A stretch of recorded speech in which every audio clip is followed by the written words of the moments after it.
सोमवार को चीन के राष्ट्रपति शी जिनपिंग मॉस्को पहुंच रहे हैं। चीन इसे बड़े शांति मिशन के तौर पर प्रोजेक्ट कर रहा है, लेकिन इसका असली मकसद है रूस को युद्ध में सीधी मदद पहुंचाना।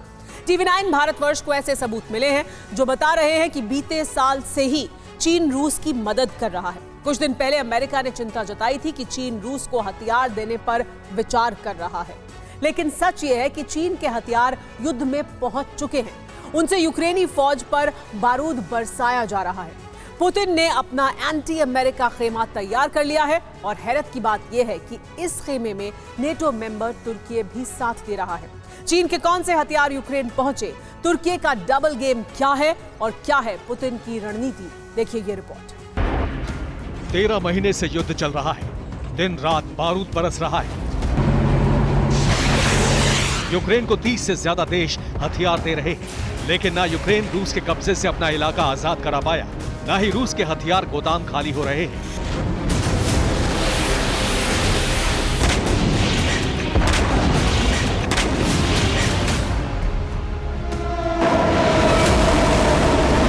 ऐसे में सवाल यह है कि क्या दुनिया के सबसे बड़े डिफेंस एक्सपोर्टर्स में से एक रूस के पास इतने हथियार हैं, या फिर चोरी छिपे कुछ देश उसे मदद पहुंचा रहे हैं।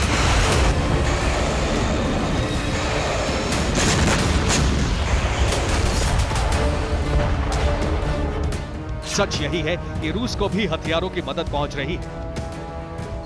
रूस को नॉर्थ कोरिया से हथियारों की सप्लाई हो रही है, ये तो सब जानते हैं, लेकिन TV9 भारतवर्ष को ऐसे सबूत मिले हैं जो बताते हैं कि चीन भी रूस को हथियार दे रहा है। अमेरिकन न्यूज वेबसाइट पॉलिटिको की रिपोर्ट के मुताबिक रूस को चीन से body armour, assault rifles, drone और ड्रोन के पार्ट्स मिल रहे हैं।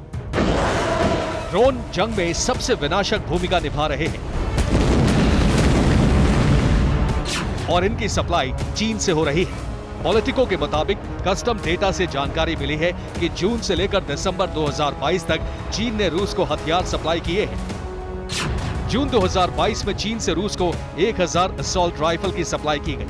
चीन ने CQA असॉल्ट राइफल्स रूस भेजी।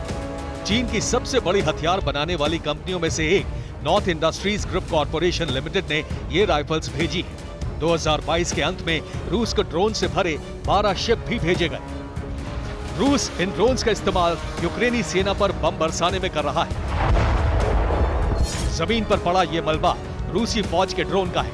ये इतनी कम ऊंचाई पर उड़ रहा था कि इसे यूक्रेन की सेना ने राइफल से गोलियां बरसाकर गिरा दिया। जांच पड़ताल में पता लगा कि ये ड्रोन चीन में बना है।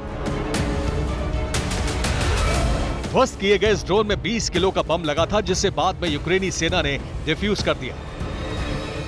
जो ड्रोन यूक्रेन ने गिराया उसका नाम है म्यूगिन 5। इसे चीन के श्यामन की म्यूगिन कंपनी ने बनाया है। इसे सिविल ड्रोन कहा जाता है।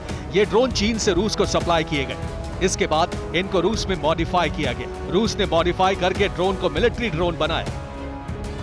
रूसी सेना दिसंबर 2022 से ही इन ड्रोन्स का इस्तेमाल यूक्रेनी मोर्चों पर बमबारी के लिए कर रही है।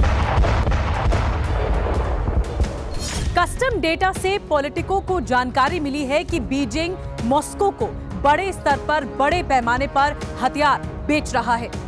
जानकारी है कि चीन मिलिट्री और सिविलियन दोनों तरह के उपकरण रूस को भेज रहा है, जिन्हें मॉडिफाई करके यूक्रेन पर हमले किए जा रहे हैं।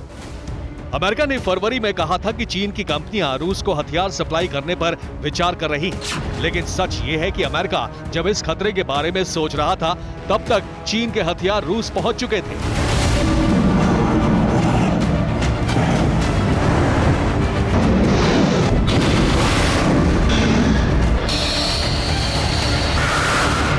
हथियारों के इस सौदे में सिर्फ चीन ही नहीं, बल्कि अमेरिका की अगुवाई वाले नेटो संगठन का सदस्य देश तुर्की भी शामिल है। कस्टम डेटा से लीक हुई जानकारी से पता लगा है कि तुर्की प्लान में अहम भागीदार है। जून से दिसंबर तक कार्गो शिप के जरिए जो हथियार रूस भेजे गए, उनके रूट से ये समझा जा सकता है। चीन के कार्गो शिप ग्वांगझू से रवाना हुए, कुआलालंपुर होते हुए कोलंबो पहुंचे, यहां से अरब सागर होते हुए गल्फ ऑफ अदन पहुंचे, यहां से लाल सागर में एंट्री ली और स्वेज नहर को पार करते हुए भूमध्य सागर पहुंचे और यहां से तुर्की के अंतालिया पोर्ट पर रुके। तुर्की से रवाना होने के बाद स्ट्रेट ऑफ जिब्राल्टर से होते हुए अटलांटिक सागर पहुंचे। यहां से इंग्लिश चैनल पार करते हुए नॉर्थ सी पहुंचे और यहां से बाल्टिक सागर के रूसी किनारे पर हथियारों की डिलीवरी हुई। जून 2022 से लेकर दिसंबर 2022 तक लगातार चीन से रूस को हथियार सप्लाई होती रही है।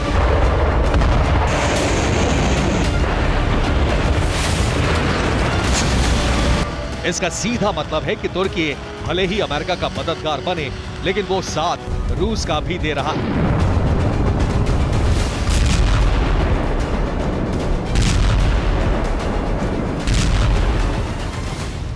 नेटो सदस्य देश तुर्की डबल गेम खेल रहा है। वो अमेरिका के साथ भी है और हथियार सप्लाई में रशिया का अहम भागीदार भी। तुर्की अमेरिका इजराइल के रक्षा सहयोग और इस गठजोड़ से बेहद गुस्से में है, नाराज है और वो इसीलिए भी रूस की लगातार मदद कर रहा है। 15-16 मार्च को मॉस्को में रूस, सीरिया, ईरान, तुर्की के उप विदेश मंत्रियों की मीटिंग होनी थी। इस मीटिंग का एजेंडा सीरिया और तुर्की के बीच शांति बहाली था। इसे फिलहाल टाल दिया गया। 20 मार्च को चीन के राष्ट्रपति शी जिनपिंग मॉस्को पहुंच रहे हैं। मॉस्को में रूस, ईरान, सीरिया, तुर्की और चीन बहुत बड़ा वॉर प्लान बना सकते हैं। चीन से हथियारों की सप्लाई और संवेदनशील अरब के मोर्चे पर एक बड़ा वॉर प्लान तैयार हो रहा है। पुतिन का ये ट्रिक्स गठबंधन वर्ल्ड वॉर शुरू करा सकता है।